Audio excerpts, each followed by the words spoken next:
Welcome to career tracker PSC. എല്ലാവർക്കും career tracker PSCയുടെ പുതിയൊരു സെഷനിലേക്ക് സ്വാഗതം. ഇന്ന് നമ്മൾ പുതിയൊരു സീരീസ് സ്റ്റാർട്ട് ചെയ്യാനായിട്ട് പോവുകയാണ്. നമ്മൾ ഇന്ത്യ ചരിത്രം പഠിച്ചു തുടങ്ങാൻ പോവുകയാണ്. ഇന്ത്യ ചരിത്രം എന്ന് പറയുമ്പോൾ നമുക്ക് അറിയാം, മൂന്നായിട്ട് ഇന്ത്യ ചരിത്രത്തെ എന്ത് ചെയ്യാറുണ്ട്, തരംതിരിക്കാറുണ്ട്. പ്രാചീനം, മധ്യം, അതുപോലെ തന്നെ മോഡേൺ എന്നുള്ള രീതിയിൽ, ഏൻഷ്യൻ, മിഡീവൽ, മോഡേൺ എന്നുള്ള രീതിയിൽ. അതിൽ നമുക്കറിയാം, മോഡേൺ ഹിസ്റ്ററി എന്ന് പറയുമ്പോൾ അല്ലെങ്കിൽ ആധുനിക ഇന്ത്യ ചരിത്രം എന്ന് പറയുമ്പോൾ 1857 മുതൽ 1947 ഇന്ത്യക്ക് സ്വാതന്ത്ര്യം ലഭിക്കുന്നത് വരെയുള്ള 90 വർഷത്തെ ചരിത്രമാണ് നമ്മൾ എന്ത് ചെയ്യാറുള്ളത്, നമ്മൾ ആധുനിക ഇന്ത്യ ചരിത്രം എന്നുള്ള രീതിയിൽ പഠിക്കാറുള്ളത്. 1947 ശേഷമുള്ളത് നമ്മൾ പോസ്റ്റ് ഇൻഡിപെൻഡൻസ് പീരീഡ് എന്നുള്ള രീതിയിലാണ് നമ്മൾ എന്ത് ചെയ്യാറുള്ളത്, നമ്മൾ പഠിക്കാറുള്ളത്. പോസ്റ്റ് ഇൻഡിപെൻഡൻസ് പീരീഡ് നമ്മുടെ PSCയുടെ ഡിഗ്രി ലെവലിൽ ഒരു സിലബസിൻ്റെ ഭാഗം തന്നെയാണ്. സയൻസ് ആൻഡ് ടെക്നോളജി, അതുപോലെ തന്നെ ഡിപ്ലോമസി എന്നൊക്കെയുള്ള ഭാഗത്ത് നിന്ന് ധാരാളം ചോദ്യങ്ങൾ എന്ത് ചെയ്യാറുണ്ട്, പോസ്റ്റ് ഇൻഡിപെൻഡൻറ്റ് ഇന്ത്യയിൽ നിന്നും ചോദിക്കാറുണ്ട്. എന്നാൽ ചരിത്രത്തിൽ തന്നെ ഏറ്റവും കൂടുതൽ ചോദ്യങ്ങൾ വരാറുള്ള ഒരു മേഖലയാണ് ഇന്ത്യ ചരിത്രം, അത് തന്നെ ആധുനിക ഇന്ത്യ ചരിത്രം എന്ന് പറയുന്നത്. അപ്പോൾ ആധുനിക ഇന്ത്യ ചരിത്രമാണ് നമ്മൾ എന്ത് ചെയ്യാൻ പോകുന്നത്, നമ്മൾ ഇന്ന് പഠിച്ചു തുടങ്ങാനായിട്ട് പോകുന്നത്.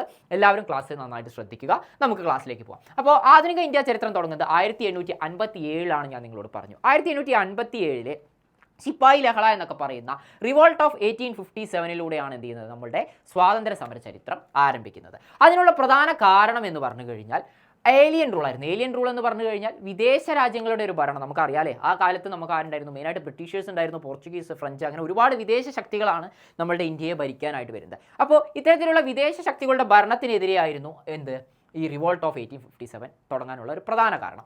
രണ്ടാമത്തെ കാരണം എന്ന് പറഞ്ഞു കഴിഞ്ഞാൽ ഡോക്ട്രിൻ ഓഫ് ലാപ്സ്, കേട്ടിരിക്കും, ദത്താവകാശ നിരോധന നിയമം. അതായത് ഒരു രാജാവിന് അദ്ദേഹത്തിൻ്റെ സ്വന്തമായിട്ടുള്ള ഒരു മകൻ, അയാളുടെ ഒരു ബയോളജിക്കൽ സൺ ഇല്ല എന്നുണ്ടെങ്കിൽ അദ്ദേഹത്തിൻ്റെ ആ ഒരു രാജ്യം ഈസ്റ്റ് ഇന്ത്യ കമ്പനിയിലേക്ക് പോകുന്ന രീതിയിലുള്ള ഒരു പോളിസി ആയിരുന്നു ഏതെന്ന് പറയുന്നത് ഡോക്ട്രിൻ ഓഫ് ലാപ്സ് എന്ന് പറയുന്നത്. അതായത് ദത്താവകാശ നിരോധനം എന്നാണ് പറഞ്ഞിരിക്കുന്നത്. അതായത് ദത്തെടുത്ത ഒരു പുത്രന് എന്ത് ചെയ്യാൻ സാധിക്കില്ല, രാജാവിന് ആ രാജ്യം കൈമാറാനായിട്ട് സാധിക്കില്ല.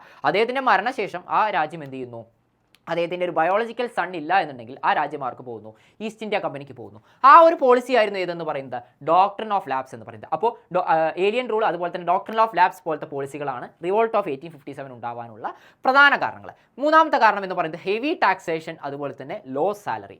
ഈ 4 കാരണങ്ങളും കൂടി ചേർന്നുകൊണ്ടാണ് നമുക്ക് എന്ത് ചെയ്യുന്നത്, ഈ ഒരു ഇന്ത്യൻ സ്വാതന്ത്ര്യ സമരത്തിന് ഒരു തുടക്കം വരുന്നത്. അപ്പോൾ ഏതൊക്കെയായിരുന്നു മെയിൻ പോയിന്റ്സ്, ഏലിയൻ റൂൾ, അതുപോലെ തന്നെ ദത്താവകാശ നിരോധന നിയമം അല്ലെങ്കിൽ ഡോക്ട്രിൻ ഓഫ് ലാപ്സ്. ഇനി ഇതൊക്കെ ഉണ്ട് എന്നുണ്ടെങ്കിൽ വളരെ സഡൻ ആയിട്ടുള്ള ഒരു സ്പാർക്ക് ഈ ഒരു സമരത്തിന് കിട്ടുന്നത് ഇൻട്രഡക്ഷൻ ഓഫ് എൻഫീൽഡ് റൈഫിൾ കൊണ്ടുവരുന്നതോടെയാണ്. നമുക്കറിയാം, ആ സമയത്ത് നമ്മൾ ഉപയോഗിച്ചിരുന്ന റൈഫിളുകളിൽ അതിനെ ഗ്രീസ് ചെയ്യാൻ വേണ്ടിയിട്ട്, അതിൻ്റെ കാട്രിഡ്ജുകളെ ഗ്രീസ് ചെയ്യാൻ വേണ്ടിയിട്ട് കൗവിൻ്റെ അല്ലെങ്കിൽ പിഗിൻ്റെ നെയ്യ് ഉപയോഗിച്ചിരുന്നു എന്നാണ് എന്ത് ചെയ്യുന്നത്, പറയപ്പെടുന്നത്. അപ്പോൾ ഈ കൗവ് പിഗിൻ്റെയൊക്കെ നെയ്യ് ഉപയോഗിക്കുന്നത് എന്ത് ചെയ്തു, വളരെ ഇമ്മീഡിയറ്റ് ആയിട്ടുള്ള ഒരു ട്രിഗറായിട്ട് മാറി. അപ്പോൾ ഇത് നമുക്കറിയാം, അന്നത്തെ കാലത്ത് നമ്മളുടെ ഈ മിലിറ്ററിയിലൊക്കെ ഉണ്ടായിരുന്ന സോൾജേഴ്സിന് എന്തായി, ഇത് വളരെ ഒരു പ്രശ്നമായിട്ട് തോന്നി. ഇത്തരത്തിലുള്ള ഈ പിഗിൻ്റെ നെയ്യും അതുപോലെ തന്നെ കൗവ് പോലത്തെ മൃഗങ്ങളുടെ നെയ്യൊക്കെ അതിൽ പരട്ടുന്നുണ്ട് എന്ന് പറഞ്ഞത് അതിൻ്റെ ഒരു ട്രിഗറായിട്ട് മാറി. അങ്ങനെ ഒരു ട്രിഗറായിട്ട് മാറിയപ്പോൾ 29 മാർച്ച് 1857 ഇതിൻ്റെ ഫസ്റ്റ് സ്പാർക്ക് വരികയാണ്. ഈ ഒരു സമരത്തിൻ്റെ ഫസ്റ്റ് സ്പാർക്ക് വരികയാണ്.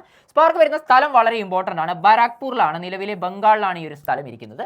ബാരാക്പൂരിലെ 34ാമത് റെജിമെൻറ്റ് എന്ന് പറഞ്ഞാൽ നിങ്ങൾക്ക് അറിയുന്നുണ്ടായിരിക്കും, ഈ മിലിറ്ററി സോൾജേഴ്സ് താമസിക്കുന്ന ആ ഒരു ഏരിയനെ, ഓരോ ഗ്രൂപ്പിനെ നമ്മൾ വിളിക്കുന്ന പേരാണ് റെജിമെന്റ് എന്ന് പറയുന്നത്. അതിൽ ഈ 34ാമത്തെ റെജിമെന്റിലാണ് എന്ത് ചെയ്യുന്നത്, ഇതിൻ്റെ ഒരു സ്പാർക്ക് വരുന്നത്. അവിടെ എന്താ സംഭവിച്ചതെന്ന് ചോദിച്ചാൽ, ആ റെജിമെന്റിലെ 34ാം റെജിമെന്റിലെ സോൾജേഴ്സ് ഈ ഗ്രീസ് ചെയ്ത കാട്രിഡ്ജസ് ഞങ്ങൾ ഉപയോഗിക്കില്ല എന്ന് പറഞ്ഞിട്ട് എന്ത് ചെയ്യുകയാണ്, അവർ സമരം ആരംഭിക്കുകയാണ്. ഓക്കെ, അതായത് അവർ ഉപയോഗിക്കില്ല എന്നുള്ള രീതിയിൽ എന്ത് ചെയ്തു, പറഞ്ഞു. അവിടുന്ന് 29 മാർച്ച് 1857 നമ്മുടെ എന്ത് ചെയ്യുന്നത്, നമ്മളുടെ കഥ ആരംഭിക്കുന്നത്. നമുക്ക് എത്തേണ്ടത് 15 ഓഗസ്റ്റ് 1947 ഓക്കെ, ഇന്ത്യക്ക് സ്വാതന്ത്ര്യം ലഭിക്കുന്നത് വഴി. അതോടുകൂടി നമ്മുടെ ആധുനിക ഇന്ത്യ ചരിത്രം കഴിയും. അതിനുശേഷം പിന്നെ പോസ്റ്റ് ഇൻഡിപെൻഡൻസ് ഇന്ത്യ ആയിരിക്കും. അപ്പോൾ നമ്മൾ ചരിത്രം ആരംഭിച്ചു. മംഗൾ പാണ്ഡെ എന്ത് ചെയ്യുന്നു, മംഗൾ പാണ്ഡെ എന്ന് പറഞ്ഞിട്ടുള്ള സ്വാതന്ത്ര്യ സമര സേനാനി, അദ്ദേഹം എന്ത് ചെയ്യുകയാണ്, ഒരു യൂറോപ്യൻ ഓഫീസറെ വധിക്കുകയും അതിൻ്റെ ശിക്ഷയായിട്ട് അദ്ദേഹത്തിനെ തൂക്കിക്കൊല്ലുകയും ചെയ്യുകയാണ്. അപ്പോൾ ഇന്ത്യൻ സ്വാതന്ത്ര്യ സമരത്തിലെ ആദ്യത്തെ രക്തസാക്ഷി എന്നൊക്കെയുള്ള രീതിയിൽ ചോദ്യങ്ങൾ വരുമ്പോൾ മംഗൾ പാണ്ഡെയാണ് നമ്മൾ എന്ത് ചെയ്യുന്നത്, അവിടെ ആൻസർ ആയിട്ട് വരുന്നത്. അപ്പോൾ ഇദ്ദേഹം എന്ത് ചെയ്യുകയാണ്, ഒരു യൂറോപ്യൻ ഓഫീസറെ കൊല്ലുന്നു, അതിൻ്റെ ഭാഗമായിട്ട് അദ്ദേഹത്തിനെ ശിക്ഷിക്കുന്നു, അദ്ദേഹത്തിനെ എന്ത് ചെയ്യുന്നു, തൂക്കിക്കൊല്ലുകയാണ്. മെയ് മാസം 1857 മീററ്റിൽ എന്ത് ചെയ്യുകയാണ്, വീണ്ടും ഒരു റിവോൾട്ട് പൊട്ടിപ്പുറപ്പെടുകയാണ്. അപ്പോൾ നമ്മൾ 29 മാർച്ചിൽ നിന്നും മെയ്യിൽ 1857 മീററ്റിലാണ് ഇപ്പോൾ എന്ത് ചെയ്യുന്നത്, ഒരു സ്പാർക്ക് വരുന്നത്. ആ സ്പാർക്കിൽ 3rd cavalry regiment refused the cartridges and marched to Delhi to seek the Bahadur Shah's support. Okay, അപ്പോൾ അവിടെ സംഭവിക്കുന്നത് എന്താണെന്ന് വെച്ചാൽ ഈ 3rd Cavalry റെജിമെൻറ്റിലുള്ള 90 സിപ്പോയ്സ്, അതായത് പട്ടാളക്കാർ, ഈ ഒരു കാട്രിഡ്ജസ് ഞങ്ങൾ ഉപയോഗിക്കില്ല എന്ന് പറയുകയും അവർ ഡൽഹിയിലേക്ക് ബഹാദൂർ ഷാൻ്റെ ഒരു സപ്പോർട്ട് കിട്ടാൻ വേണ്ടിയിട്ട്, മുഗൾ റൂളറായിട്ടുള്ള ബഹാദൂർ ഷാൻ്റെ ഒരു സപ്പോർട്ട് കിട്ടാനായിട്ട് അവർ എന്ത് ചെയ്യുകയാണ്, ഡൽഹിയിലേക്ക് മാർച്ച് ചെയ്യുകയാണ്. അപ്പോൾ ഇത് എല്ലാവരെയും ബാധിക്കുന്ന ഒരു പ്രശ്നമായിട്ട് മാറുകയാണ്. അപ്പോൾ നമുക്ക് ഇവിടുത്തെ കാര്യങ്ങൾ നോക്കിയാൽ അറിയാം, സാലറി കുറവാണ്, ടാക്സേഷൻ വളരെ കൂടുതലാണ്, അതുപോലെ തന്നെ മറ്റൊരു ശക്തി നമ്മളെ ഭരിച്ചുകൊണ്ടിരിക്കുകയാണ്. ഇതെല്ലാം സാധാരണക്കാരെ കൂടി ബാധിക്കുന്ന ഒരു വിഷയമായതുകൊണ്ട് ഈ ഒരു സമരത്തിന് ആരുടെയൊക്കെ സപ്പോർട്ട് കിട്ടുകയാണ്, പെസൻസിൻ്റെ, അതുപോലെ ആർട്ടിസൻസിൻ്റെ, അതുപോലെ തന്നെ ഷോപ്പ് കീപ്പേഴ്സിൻ്റെ എല്ലാം, അതായത് സാധാരണ ജനങ്ങളുടെ എല്ലാം സപ്പോർട്ട് ചെയ്ത് ആർക്ക് കിട്ടുകയാണ്, ഈ ഒരു സമരക്കാർക്ക് അല്ലെങ്കിൽ ഒരു റിവോൾട്ട് നടത്തുന്ന ആളുകൾക്ക് ലഭിക്കുകയാണ്. എന്നിട്ട് അവരെന്ത് ചെയ്യുകയാണ്, ബഹാദൂർ ഷാൻ്റെ സപ്പോർട്ട് തേടിയിട്ടാണല്ലോ ഡൽഹിയിലേക്ക് പോകുന്നത്. അവിടെ ചെന്ന് ബഹാദൂർ ഷാനെ proclaimed Bahadur Shah as emperor of Hindustan, ഹിന്ദുസ്ഥാനിലെ എംപററായിട്ട് എന്ത് ചെയ്യുകയാണ്, ഈ റിവോൾട്ടിന് പോകുന്ന ആളുകളെ അദ്ദേഹത്തെ പ്രഖ്യാപിക്കുകയാണ്. അപ്പോൾ നമ്മൾ എന്തൊക്കെയാണ് പറഞ്ഞത്, നമ്മൾ 1857 റിവോൾട്ടിൻ്റെ കാരണങ്ങളെക്കുറിച്ച് പറഞ്ഞു, അത് തുടങ്ങിയ ഏത് സ്ഥലത്തു നിന്നാണ് തുടങ്ങിയതെന്ന് പറഞ്ഞു, തുടങ്ങാനുള്ള കാരണം പറഞ്ഞു, അതുപോലെ തന്നെ ഇപ്പോൾ നമ്മൾ എവിടെ എത്തി നിൽക്കുന്നത്, ബഹാദൂർ ഷാനെ നമ്മൾ എന്ത് ചെയ്യുന്നു, ഹിന്ദുസ്ഥാൻ്റെ എംപററായിട്ട് പ്രഖ്യാപിച്ച ആ ഒരു പോയിന്റിൽ എത്തിയിരിക്കുന്നു. ഇനി ഇങ്ങനെ പ്രഖ്യാപിച്ചതിന് ശേഷം ഇപ്പോൾ ഡൽഹിയിലാണ് മെയിനായിട്ട് ഈ സംഭവം നടന്നത്, മീററ്റിൽ നിന്ന് ഇവർ ഡൽഹിയിലേക്കാണ് മാർച്ച് ചെയ്ത് പോയത്. എന്നാൽ ഈ ഒരു സംഭവം ഇന്ത്യയിൽ ഒട്ടാകെ എന്ത് ചെയ്യുകയാണ്, ചർച്ച ചെയ്യപ്പെടുകയാണ്, എല്ലാ സ്ഥലത്തേക്കും ഈ ഒരു റിവോൾട്ട് പടരുകയാണ്. അങ്ങനെ പടരുന്ന സമയത്ത് അതിന് ഇമ്പോർട്ടൻ്റ് ആയിട്ടുള്ള കുറച്ച് സെൻറ്ററുകൾ ഉണ്ടായിരുന്നു. ആ സെൻറ്ററുകളാണ് നമ്മൾ എന്ത് ചെയ്യേണ്ടത്, പഠിച്ചു വെക്കേണ്ടത്. സെൻറ്ററുകളിൽ ഇതിനെ ലീഡ് ചെയ്ത ലീഡേഴ്സിനെ കുറിച്ചും എന്ത് ചെയ്യണം, നമ്മൾ അറിഞ്ഞിരിക്കണം. അപ്പോൾ നമുക്കറിയാം ഡൽഹിയാണ് എന്ത് ചെയ്യുന്നത്, ഇപ്പോൾ ഡൽഹിയിലാണ് ഈ റിവോൾട്ട് എത്തിച്ചേർന്നിരിക്കുന്നത്. ഡൽഹിയിൽ ഇത് ലീഡ് ചെയ്യുന്ന ആരാ, എംപറർ ഓഫ് ഹിന്ദുസ്ഥാൻ എന്ന് പ്രഖ്യാപിക്കപ്പെട്ട ബഹാദൂർ ഷായാണ്. ബഹാദൂർ ഷാ അതുപോലെ തന്നെ ബക്ത് ഖാൻ, ഇവരുടെ രണ്ടുപേരുടെയും ലീഡർഷിപ്പിലാണ് എന്ത് ചെയ്യുന്നത്, ഡൽഹിയിൽ ഈ ഒരു റിവോൾട്ട്, ബ്രിട്ടീഷേഴ്സിനെതിരെയുള്ള ഈ റിവോൾട്ട് നടക്കുന്നത്. ലക്നൌവിലാണെങ്കിൽ, ലക്നൗ എന്ന് പറഞ്ഞാൽ നമുക്ക് അറിയാം എന്താണ്, ഇന്നത്തെ ഉത്തർപ്രദേശിലാണ്. ലക്നൌവിൽ ഇത് ആരാണ് ലീഡ് ചെയ്യുന്നത്, ബീഗം ഹസ്രത്ത് മഹലായിരുന്നു അതിൻ്റെ ലീഡർഷിപ്പ് എന്ന് പറയുന്നത്. ഇത് വളരെ ഇമ്പോർട്ടൻ്റ് ആയിട്ടുള്ള ഒരു ടേബിളാണ്, നിർബന്ധമായിട്ട് നിങ്ങൾ പഠിച്ചു വെക്കണം. മാച്ചിങ് ടൈപ്പ് ക്വസ്റ്റ്യൻ ഒക്കെ ആയിട്ട് എന്ത് ചെയ്യാം, ചോദിക്കാം, ഒരുപാട് വട്ടം ചോദിച്ചിട്ടുണ്ട്.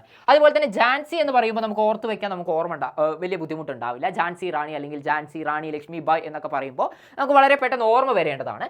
ഝാൻസിയിൽ ഈ ഒരു റിവോൾട്ട് ലീഡ് ചെയ്തത് റാണി ലക്ഷ്മി ഭായ് ആയിരുന്നു. അതുപോലെ തന്നെ കാൺപൂരിലാണ് എന്നുണ്ടെങ്കിൽ നാനാ സാഹിബ്, താന്തിയ തോപ്പ് തുടങ്ങിയവരുടെ ലീഡർഷിപ്പിലായിരുന്നു ഇത് നടന്നിരുന്നത്.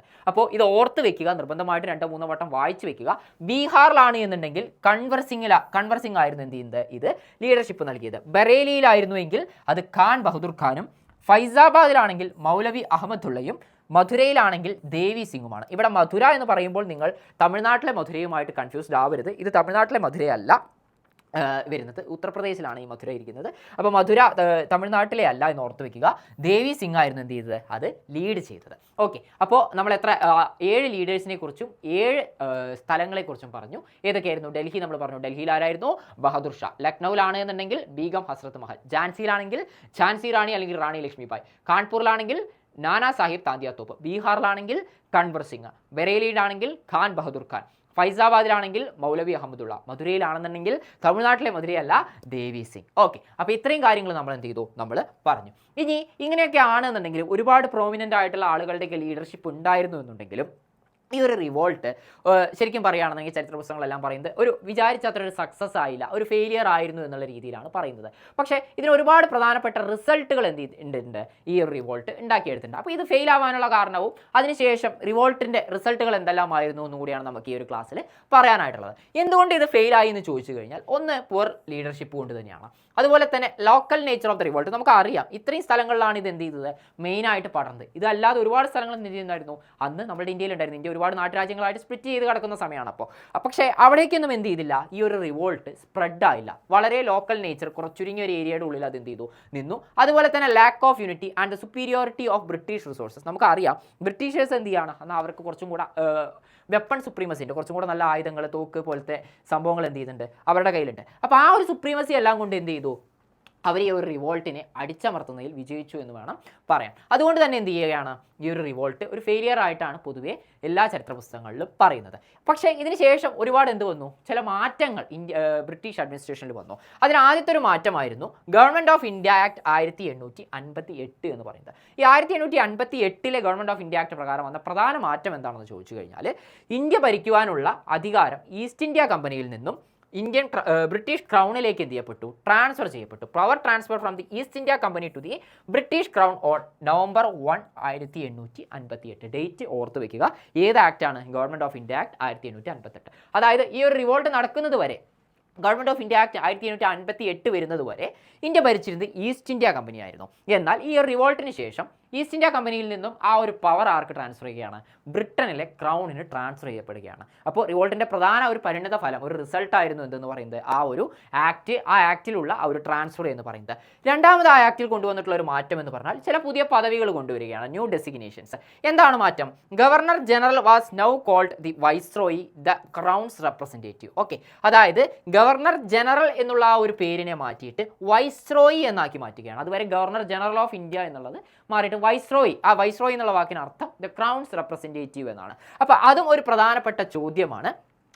Last governor general and first viceroy എന്ന് പറയുന്നത് ആരാണെന്ന് ചോദിച്ചാൽ അത് ലോർഡ് കാനിങ് ആണ്. കാരണം ലോർഡ് കാനിങ്ങിൻ്റെ സമയത്താണ് ഈ ഗവൺമെൻറ് ഓഫ് ഇന്ത്യ ആക്ട് 1858 വരുന്നത്. അപ്പോൾ ആ ഒരു ഗവർണർ ജനറൽ എന്നുള്ള പോസ്റ്റ് എന്തായിട്ട് മാറുകയാണ്?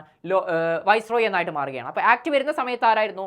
ലോർഡ് കാനിങ് ആയിരുന്നു ഗവർണർ ജനറൽ. ഗവർണർ ജനറൽ പിന്നീട് എന്തായിട്ട് അറിയപ്പെട്ടു? വൈസ്രോയി ആയിട്ട് അറിയപ്പെട്ടു. അപ്പോൾ അവസാനത്തെ ഗവർണർ ജനറലും ആരാണ്? ലോർഡ് കാനിങ് ആണ്. വൈസ്രോയി ആയിട്ട് അറിയപ്പെടുമ്പോൾ അവിടെ വൈസ്രോയി ആയിട്ട് വരുന്നത് ആരാണ്? ലോർഡ് കാനിങ് ആണ്. അപ്പോൾ അവസാനത്തെ ഗവർണർ ജനറലും ആദ്യത്തെ വൈസ്രോയും ഒരു വ്യക്തി തന്നെയാണ്. അദ്ദേഹത്തിൻ്റെ പേര് ലോർഡ് കാനിങ് ആണ്. PSC പരീക്ഷകൾ മുന്നേ ഒരു പ്രാവശ്യം LGS ലെവലിലൊക്കെ ചോദിച്ചിട്ടുണ്ട്, ഓർത്ത് വെക്കുക. Lord Canning served as the last governor general and first viceroy. He officially abandoned the doctrine of lapse. നമ്മൾ നേരത്തെ പറഞ്ഞ ദത്താവകാശ നിരോധന നിയമം എവിടം ചെയ്യുന്നതും ആര് തന്നെയാണ്? ഇദ്ദേഹം തന്നെയാണ്, ലോർഡ് കാനിങ് തന്നെയാണ്. നമ്മൾ ആധുനിക ഇന്ത്യ ചരിത്രം പഠിക്കുമ്പോൾ ഇത്തരത്തിൽ ഗവർണർ ജനറൽമാരെയും വൈസ്രോയിമാരെയും കുറിച്ച് ഒരുപാട് കാര്യങ്ങൾ പഠിക്കാനുണ്ട്. ഇപ്പോൾ കാനിങ്, ഡെൽഹൌസി പോലത്തെ, ബെൻഡിക് പോലത്തെ ഒരുപാട് ഗവർണർ ജനറൽമാരെയും വൈസ്രോയിമാരെയും പറ്റിയിട്ട് പല പേരുകളും നമ്മൾ കേൾക്കും. അത് നമ്മൾ പ്രത്യേകമായിട്ട് പഠിച്ചു വെക്കുക തന്നെ വേണം. അവരുടെ കോൺട്രിബ്യൂഷൻ എന്തായിരുന്നു എന്നുള്ള എല്ലാ കാര്യങ്ങളും നമ്മൾ ക്ലാസ്സുകളുടെ ഇടയിൽ നിർബന്ധമായിട്ട് നമ്മൾ എന്ത് ചെയ്യും, ചർച്ച ചെയ്തു പോകും. അപ്പോൾ ഇത്രയും കാര്യങ്ങളാണ് എന്ത് ചെയ്യാനുള്ളത്, ഇതിൻ്റെ ഒരു ഫെയിലിയർ ആയിട്ട് നമുക്ക് പറയാനുള്ളത്. ഓക്കെ,